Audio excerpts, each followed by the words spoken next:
ఇక దేవుణ్ణి చూశాను అని చెప్పుకోవడానికి అవకాశం ఏది ఉందా అండి? లేదు. కాబట్టి దేవుణ్ణి చూడాలి అనుకున్న వాళ్ళు ఏం చేస్తున్నారు అని అంటే, ఇదిగో చెప్పానుగా, చెక్కబడినటువంటి విగ్రహాలు అక్కడి నుంచే వచ్చాయి. దేవుణ్ణి చూడాలి అనేటటువంటి మానవ బలహీనతలో నుంచి ఏమొచ్చాయండి? విగ్రహాలు వచ్చాయి.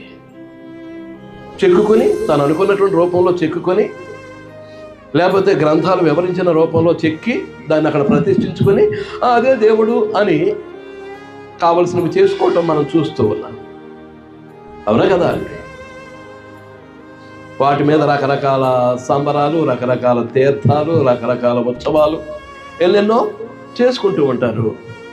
కానీ గ్రంథంలో దేవుడు చెప్పేది, నేను ఏకైకమైనటువంటి దేవుడిని, నేను తప్ప వేరొక దేవుడు లేడు. ఫస్ట్. రెండవది, నేను కనిపించే దేవుణ్ణి కాదు, ఐఆమ్ ఇన్విజిబుల్, నేను అదృశ్యుణ్ణి.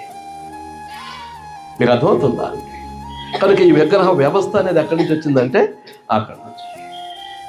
నేను చూడాలి, దేవుణ్ణి చూడాలనే బలహీనతలో నుంచి వచ్చినటువంటి ఆ బలహీనత. మీకు అర్థమవుతుందా అండి? కనుక ఏ విధంగా ఉండాలి అనేటటువంటిది మానవుడు ఆలోచించుకోవాలి. ప్రతి మనిషి ఆలోచించుకోవాలి.